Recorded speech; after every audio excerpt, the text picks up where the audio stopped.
February 23rd, 1946, Grandview Heights, Ohio. 24-year-old Lola Celli leaves her parents' residence in order to walk to the bus stop, but she soon vanishes without a trace. An eyewitness later reports seeing a woman struggling with a man inside a moving vehicle before a red shoe is thrown out the window. And since Lola was wearing a red shoe like that when she went missing, it is suspected that she became the victim of an abduction. 10 years later, the Grandview Heights Police Chief announces that the case has been closed because Lola was found alive in another town.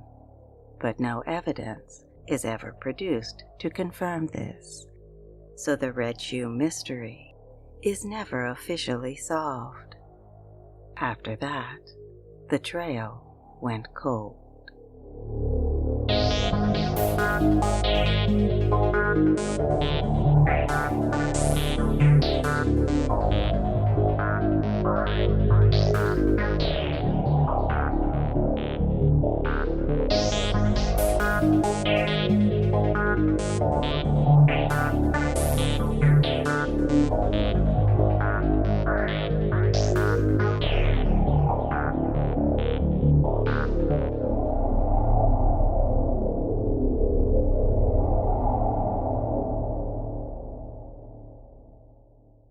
Hello everyone, and welcome to our latest episode of The Trail Went Cold. I'm your host Robin Warder, and this week we're going to be covering an older missing persons case, the 1946 disappearance of Lola Celli, aka the Red Shoe Mystery. That voice you just heard narrating our intro was Miranda Merrick, the host of another podcast called The Midnight Library, so thank you very much, Miranda. Our respective shows are doing some cross-promotion this month, so if you would like to learn more about the Midnight Library, I will be playing a promo for them later on in this episode. Anyway, the victim in today's story is Lola Celli, an Italian immigrant who vanished without a trace 77 years ago from Grandview Heights, Ohio. The reason this case is known as the Red Shoe Mystery is because Lola was wearing a pair of red suede slip-on shoes at the time she went missing, and an eyewitness would report seeing a red shoe being tossed from the window of a moving vehicle where a woman matching Lola's description appeared to be putting up a struggle with an unidentified man. This seemed to suggest that Lola had been abducted against her will, but even though police performed a search for this red shoe, it was never actually found. The case would become even more complicated in 1956 when the Grandview Heights Police Chief publicly announced that he had received information that Lola was alive and well in another section of Ohio, so he was now closing the investigation. Well, needless to say, Lola's family was taken by complete surprise by this announcement, and the source who allegedly supplied this information to the police chief would later come out and say that his statements were completely exaggerated. Whatever the case, no conclusive evidence was ever produced to confirm that Lola was still alive, so even though several decades have passed, the Grandview Heights Police Department officially still considers this to be an open investigation. But of course, if Lola was the victim of foul play, then who was responsible, and what happened to her body? The Red Shoe Mystery is a case which has had a number of odd leads and developments over the years, but no concrete answers and no solid potential suspects, so I thought it would be an ideal topic for a podcast episode. Anyway, before we get started, just a quick reminder that The Trail Went Cold is a weekly podcast, which is currently available for download on several platforms, including Apple Podcasts, Stitcher, Google Podcasts, and Spotify. So if you like this podcast, be sure to subscribe to it, and please leave us a rating or review on any of those sites to help spread the word and garner us more exposure. The Trail Went Cold is on Patreon, so if you would like to learn how to support the show, please visit our page at patreon.com/thetrailwentcold. For as little as $1 a month, you can garner access to exclusive rewards, including stickers and thank you cards, early access to episodes, and bonus content. So with all that out of the way, let us now delve into the disappearance of Lola Celli.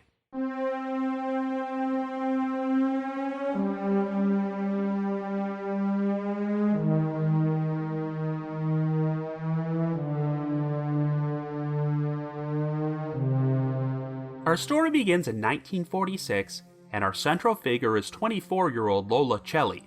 Lola was originally born in Vasto Girardi, a small village in the province of Isernia in Italy, and at age 9, she emigrated to the United States alongside her parents, Michele and Ida Celli, as well as her younger brother, Felice.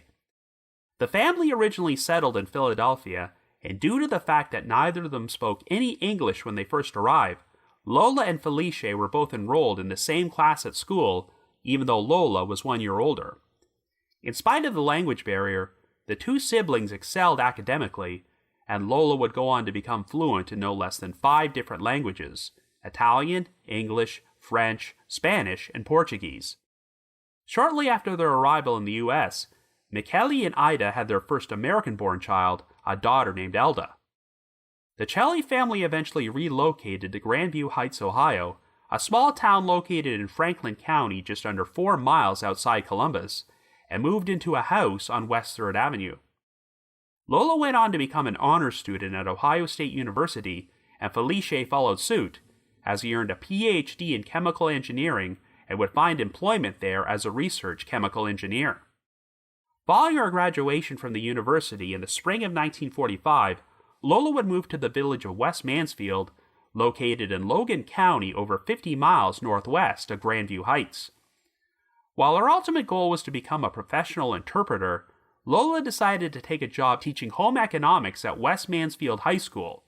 She became roommates with another female schoolteacher, but would frequently use the train to travel back to Grandview Heights in order to visit her family on the weekends. On Saturday, February the 23rd, Lola was at her parents' residence for the long President's Day holiday weekend and told them that she wanted to take the bus to downtown Columbus in order to purchase some nylon stockings. She was planning to open a charge account at the Roberts department store and also do some shopping at a nearby jewelry store. Lola left her family's house at around 10:30 a.m.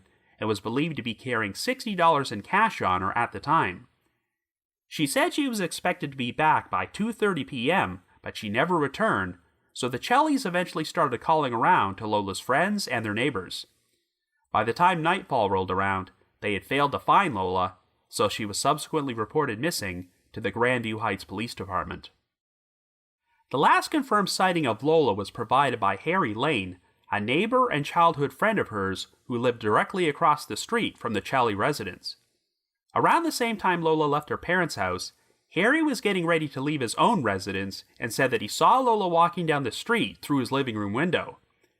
Even though it was common practice for neighborhood residents to use a bus stop located at 1st Avenue and Westwood Avenue, Harry was surprised to see Lola walking in the opposite direction, even though she still may have been headed towards another bus stop at the corner of West 3rd Avenue and Cambridge Boulevard, located about 2.5 blocks away. When Harry left his house, he said that Lola was about a block away in the distance before he walked to the stop at 1st and Westwood and waited for the bus. If Lola had gone to the stop at West 3rd and Cambridge, she could have boarded the bus a few minutes before it reached 1st and Westwood, but when it arrived there and Harry boarded the bus, he claimed he did not see Lola anywhere. No other witnesses recalled seeing Lola on the bus that morning or anywhere in downtown Columbus, and records showed that she had not opened up any charge accounts or made any purchases at the Roberts department store. Lola's disappearance left everyone completely perplexed, as her family literally described her as the quote-unquote perfect girl to the press, and did not believe she would have run away voluntarily. Lola did not smoke or drink, and was believed to be in good physical and mental health. She also did not appear to be involved in any relationships, and her closest friend in West Mansfield confirmed that Lola had not dated any men since she moved there. However, during her time at Ohio State University, Lola had become good friends with Dr. Anthony Melfi, who graduated from their College of Dentistry. But Anthony wound up being hospitalized in Columbus after suffering from a lengthy bout of influenza, and in an odd turn of events, on February the 24th, the very day after Lola went missing, Anthony passed away at the age of 23. Lola had reportedly been planning to visit Anthony in the hospital that weekend, but told her friend she had become too busy and would send him a card instead. By all accounts, Lola and Anthony never dated and were just close friends, so it seemed to be nothing more than a coincidence that Lola's disappearance and Anthony's death occurred within 1 day of each other. At the outset, the Grandview Heights PD were inclined to believe that Lola's disappearance may have been the result of amnesia. According to Lola's colleagues at West Mansfield High School, she was constantly worried about her progress as a teacher, and the stress was causing her to suffer from headaches. Even though school officials assured her that she was doing a good job, Lola still seemed to put an awful lot of pressure on herself, so investigators wondered if this may have led to some sort of mental breakdown that caused Lola to lose her memory and wander off. Well, Lola's family did not believe this, and feared that she had actually been the victim of an abduction. This theory gained more traction after an eyewitness came forward and informed the police that on the same day Lola went missing, he had been driving down Olentangy River Road near Grandview Heights and saw what appeared to be a man arguing and struggling with a woman inside a red Dodge coupe which had a broken window. While tailing the vehicle, the motorist claimed that he saw the woman kick one of her feet into the air before a red shoe went flying out the window. The car continued heading north and soon disappeared into the distance, but Lola's family put a lot of credence into the motorist's sighting because the woman he saw seemed to match Lola's description, and she had also been wearing a pair of red suede slip-on shoes with Cuban heels when she left the house. Furthermore, the witness's description of the woman's clothing was very similar to what Lola had been wearing that day, as she was clad in an aqua-colored dress with red trim, a gray lamb fur coat, and a gray hat. The police performed a search of Olentangy River Road in the same area where the motorist's sighting took place, and were unable to find a red shoe, though a couple of other motorists did report having seen a red shoe while driving down that road. The witness's story would soon receive some corroboration from an attendant at the Chaseland Garage and Service Station on North High Street and the Sharon Heights neighborhood in Columbus, located about 8 miles north of Grandview Heights. The attendant claimed that on the same day Lola vanished, a red Dodge coupe pulled into the station.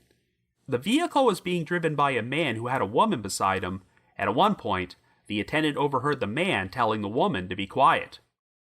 The man purchased $2 worth of gas, but even though he paid with a $5 bill, he quickly drove off before the attendant had the opportunity to give him back his change. As you recall, the motorist had last seen the Dodge coupe driving north on Olentangy River Road, and if the vehicle had continued in that direction, the Chaseland Garage and Service Station would have been the first gas station it reached. This sighting lent more credence to the idea that Lola was abducted, and even though her family did not believe she would have climbed into a vehicle with a stranger, they said she might have accepted a ride from someone she knew.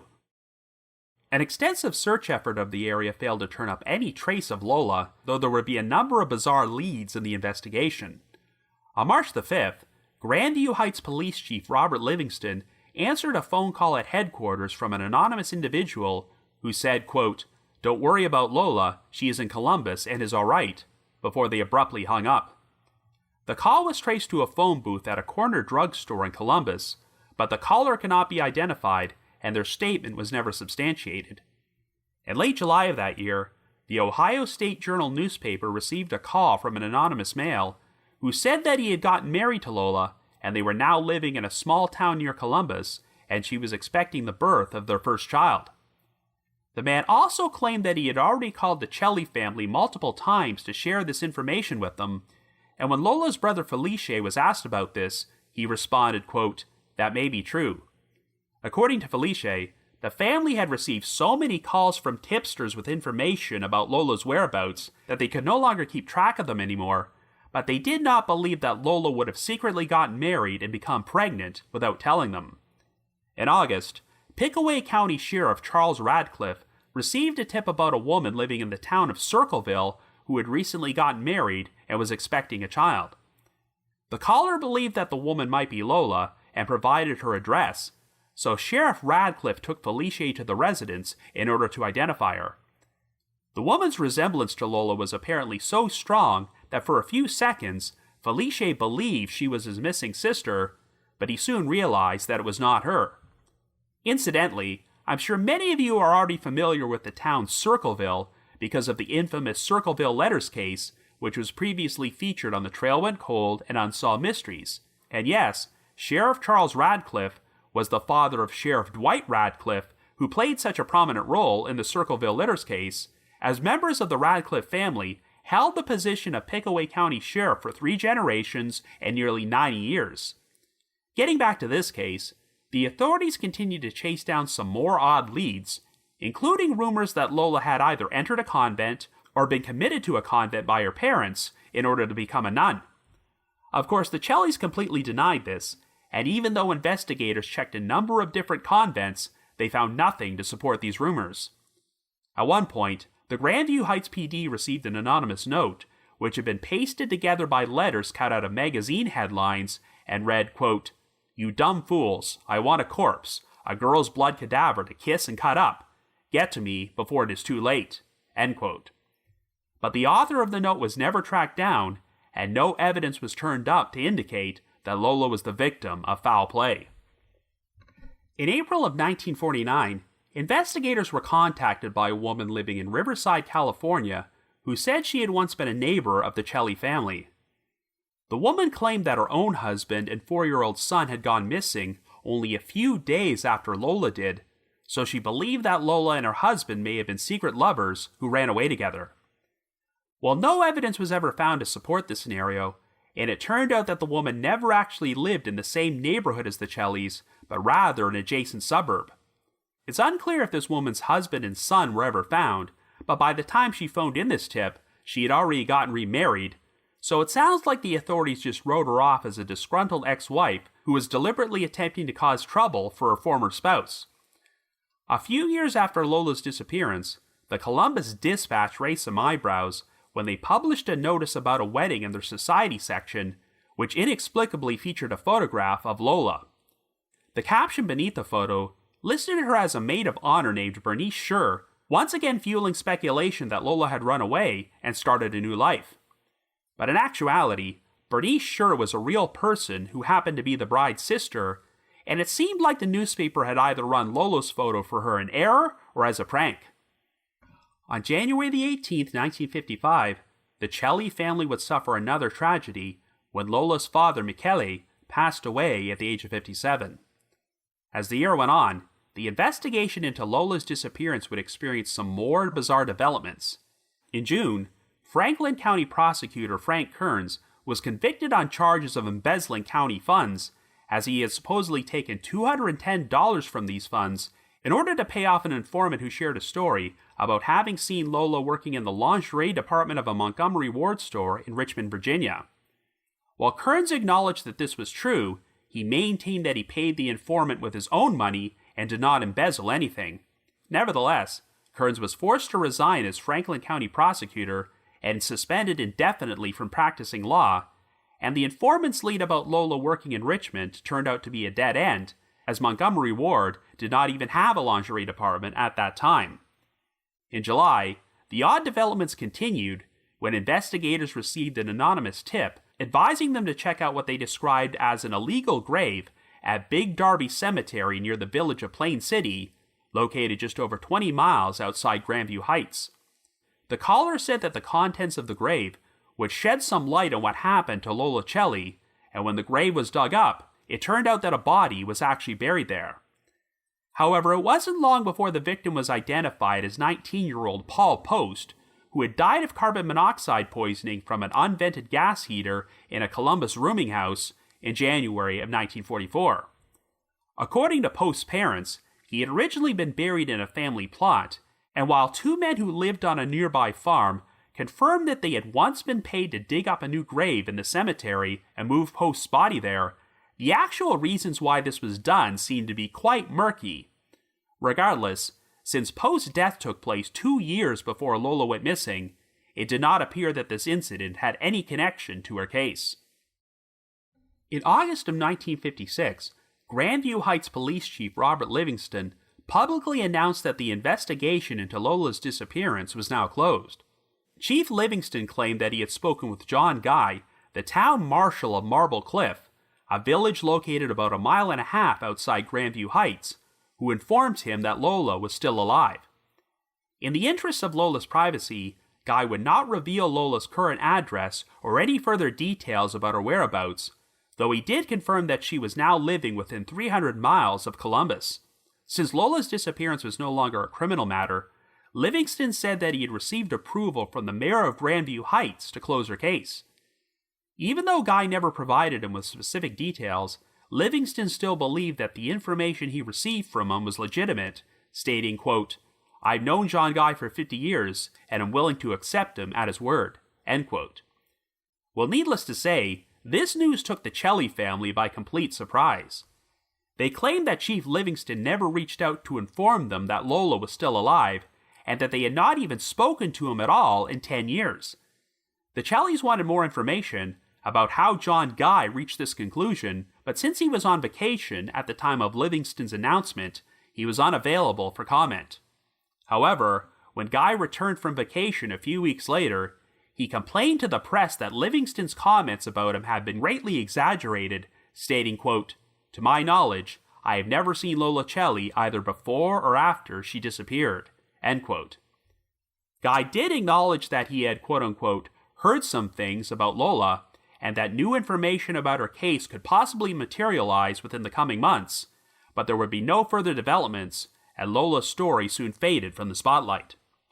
Lola's mother Ida and her siblings Felice and Elda would all eventually pass away without receiving any conclusive answers about what happened to her. Well, even though Chief Livingston had prematurely closed the case, the Columbus Dispatch ran a new story about Lola's disappearance in February of 2006, in which the Grandview Heights Police Department confirmed that the investigation was still officially open. The lead detective at the time, Carol Harper, stated, quote, "A disappearance is never closed. It would always be an open case unless there's some closure to it," end quote. But after 77 years, Lola Celli has still never been found, and the Red Shoe mystery continues to remain unsolved. So I guess you could say the trail went cold.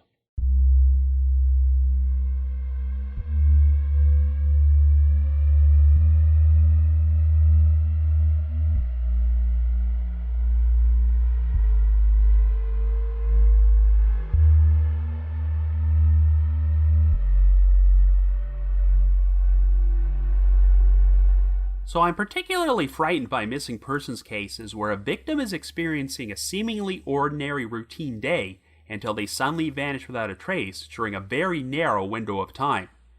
It appears this is what happened to Lola Celli, but even though it was a fairly big deal in Ohio 7 decades ago, there's little information about the case available online. The primary sources for this episode were a bunch of old articles at newspapers.com and a very useful thread about the case in the Web Sleuths forum, which dates back to 2006 and is 15 pages long. Back when the thread first started, a poster there under the username Marilyn Nilpa said she managed to get in touch with Lola's niece, who was the daughter of Lola's youngest sister, Elda. At the time, Lola was still alive and residing in a senior citizen center, but she passed away in September of 2013 at the age of 82, making her the last surviving member of Lola's immediate family. I know that it's common practice in unsolved cold cases for the victim's family to portray them in the best possible light to the media, but from what I can tell about Lola's background, all the glowing things which were said about her appear to be true. She was described as being a very intelligent, hard-working young woman who was quite close to what appeared to be a very loving family, and she never got into any trouble. It sounds like she was a lot more focused on her career than starting a relationship at this point in her life, so the idea of her running away or getting married to a secret lover did not seem very plausible to those who knew her. During the 1940s, if an adult went missing and there was no direct evidence of foul play, it was common practice for law enforcement to automatically assume they had disappeared voluntarily. And yes, back then, it seemed like it was far more common for investigators to cling to the idea that the victim may have gotten amnesia and wandered off.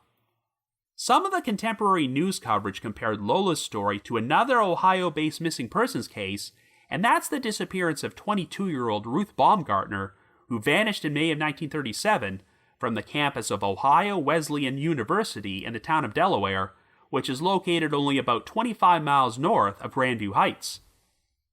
I won't talk too much about Ruth's case, since I may cover it on a future Trail Went Cold episode, but it did have a number of similarities to this one, as the authorities investigating her disappearance also speculated that Ruth may have developed amnesia and walked away.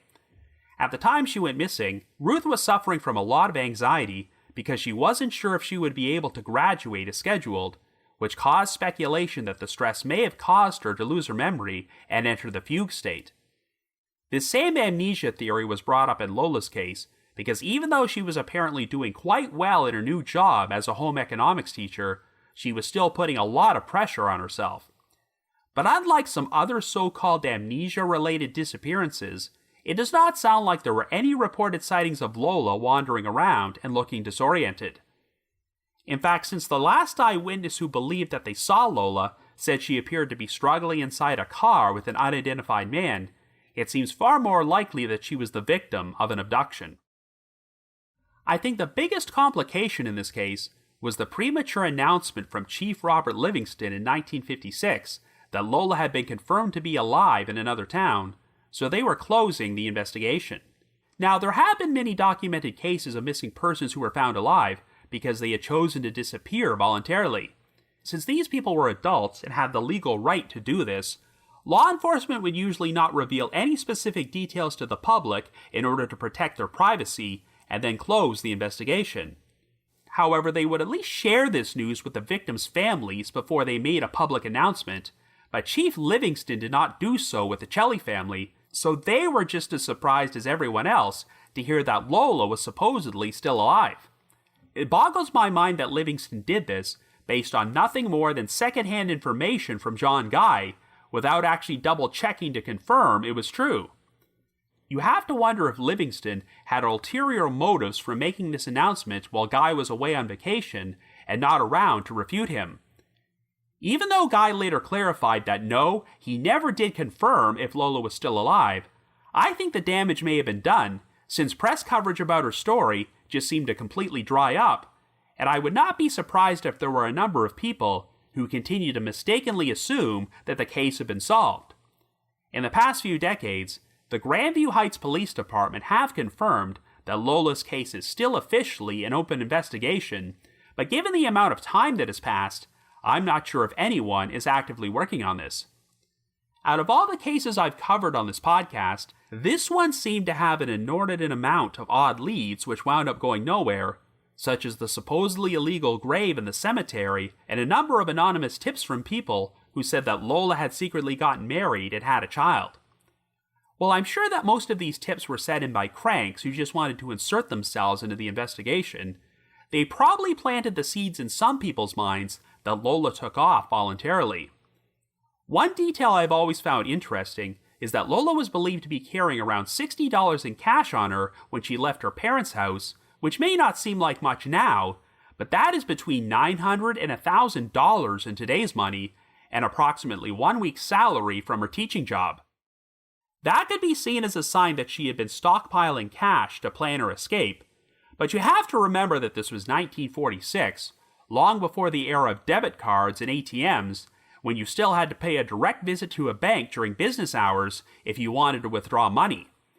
She was also heading to a department store and possibly even a jewelry store in order to make some purchases, so I wouldn't take the large amount of cash she was carrying as a sign that she was planning to run away.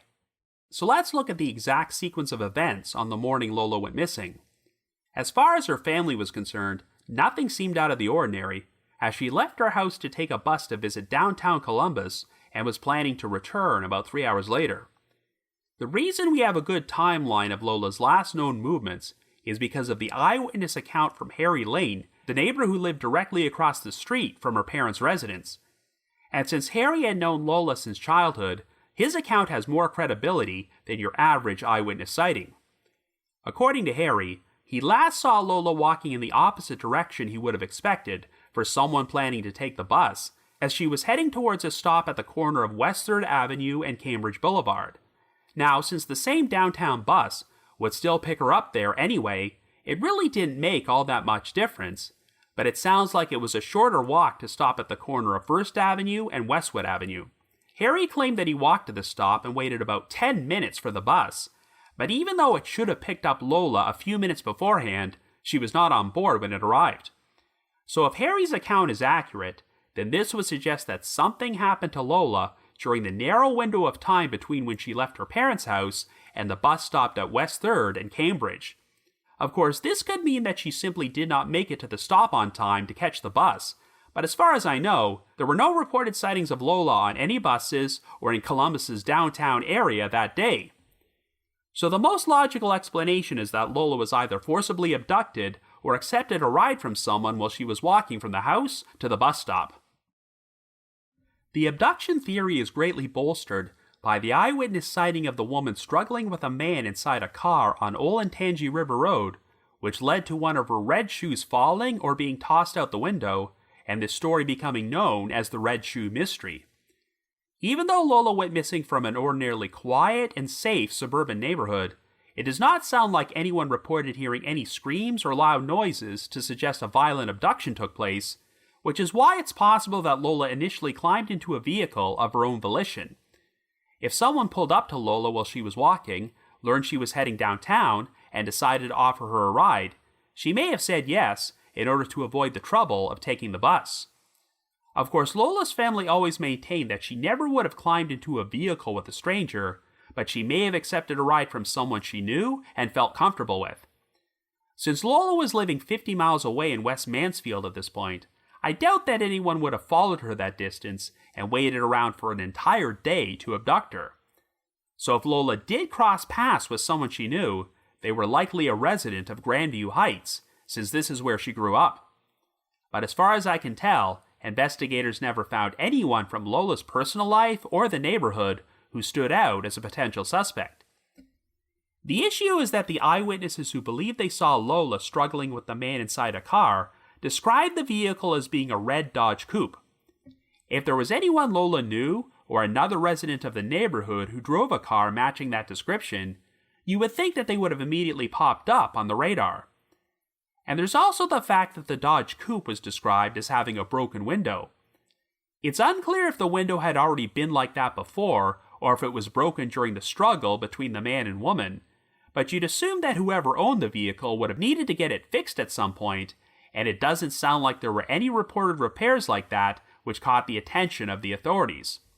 Given that many of the tips provided during this case turned out to be useless, I suppose it's possible that the motorist who supposedly witnessed the altercation inside the car could have completely fabricated his story, especially when you consider that this red shoe which supposedly flew out the window could not be found.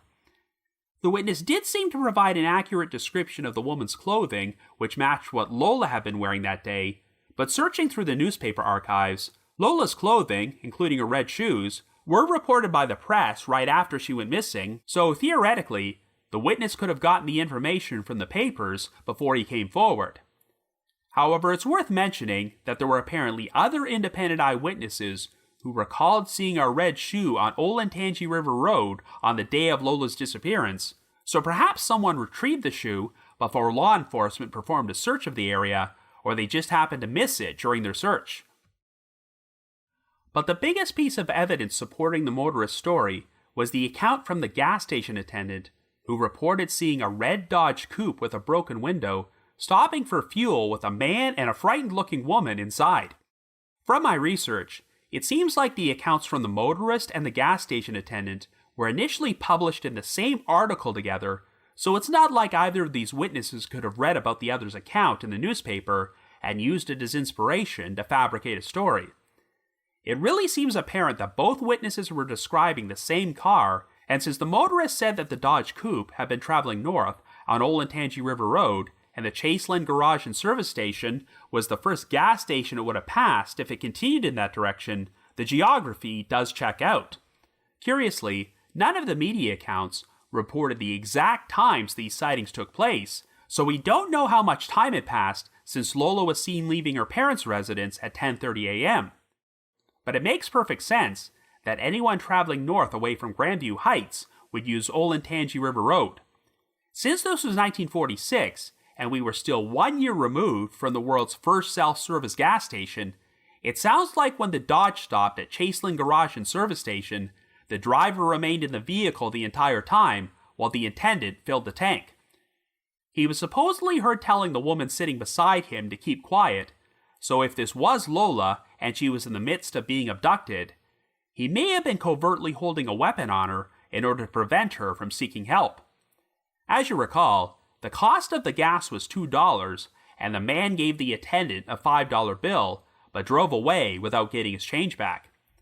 To put that into perspective, that would be the modern equivalent of paying $30 for gas, giving the attendant around $80, and then not bothering to wait for change. So unless the driver was an incredibly generous tipper, this seems to indicate to me that he was incredibly paranoid and willing to part with a lot of money to lessen the risk of getting caught. Given the circumstances, I'm surprised that a composite sketch wasn't created for the man and a more detailed description was not published in the papers, but then again, the attendant may not have gotten a very good look at him. But I have to say that if an abduction did take place, I find it quite odd that this man would stop for gas with his captive still inside the vehicle. I mean, it would be one thing if he had originally abducted her from hundreds of miles away, but assuming that the woman was Lola and she was taken from her neighborhood in Grandview Heights, it's crazy that he needed to stop for fuel at a station that was only 8 miles away. It definitely seems like really poor planning to orchestrate an abduction when your gas tank is nearly empty. However, it's also possible that whoever this man was, he may not have intended to harm Lola when he first picked her up. Perhaps while she was inside his vehicle, he made advances towards her, but she refused to reciprocate, and that's when a struggle ensued. Remember, the car was seen heading north on Olentangy River Road, even though downtown Columbus is southeast of Grandview Heights. If the man had offered Lola a ride to Columbus, and she realized he was not heading in that direction, this may have prompted her to put up a fight, which is what the motorist saw. Whatever happened, the driver probably had Lola under control by the time he arrived at the station, which is why she didn't put up any resistance. We don't know where this man actually lived, but he could have been heading towards a remote area where he would have his way with Lola, kill her, and then dispose of her body. Now, this part of the story isn't discussed too much, but you might recall that the Grandview Heights PD received a creepy anonymous note from someone who implied that they wanted to harm a woman and was practically daring the police to stop him. From what I can tell, it does not sound like this note contained any specific mention of Lola or details to suggest that the author was responsible for her disappearance, and while there's a good chance it was sent by a crank, I guess it opens up a possibility that Lola was harmed by some sort of serial killer who did not know her and just wanted to harm a random woman. When you look at all the evidence, I do think it's most likely that Lola was the victim of an abduction a short time after she left her family's house. I think the woman seen in the Dodge coupe probably was her, and that she did lose one of her red shoes during a struggle and was murdered a short time after the vehicle drove away from the gas station. But unfortunately, I have no idea who the man driving the car could have been, and if they were someone Lola personally knew or just a complete stranger.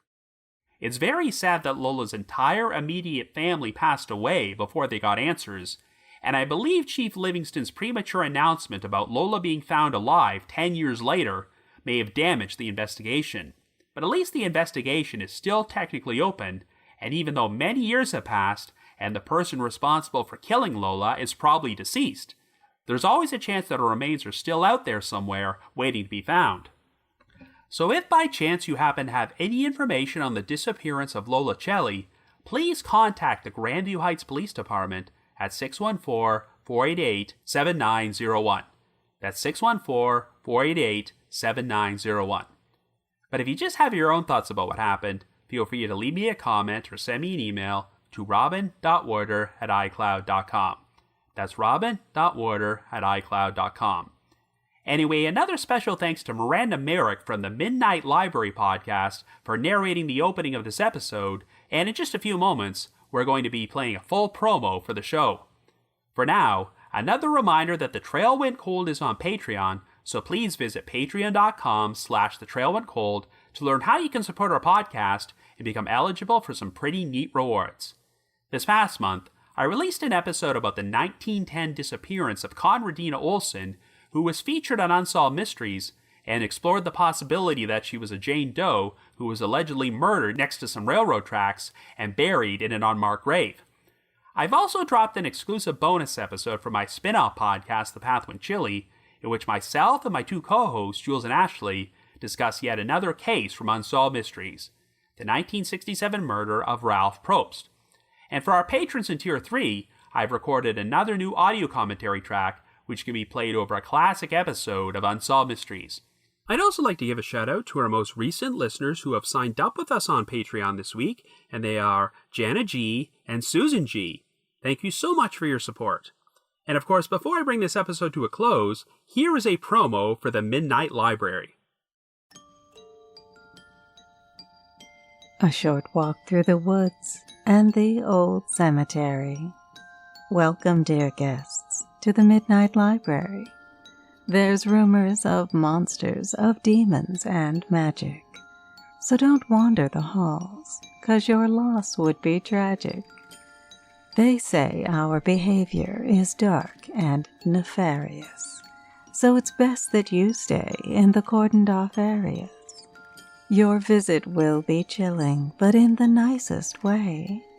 Wait till you see our hospitality tray. Please follow Mr. Darling to the reading room for stories of terror, of mystery, and doom. Ms. Merrick holds readings on things most bedreaded, from witch bottles to banshees and the freshly beheaded. A short walk through the woods and the old cemetery. We bid you welcome to the Midnight Library.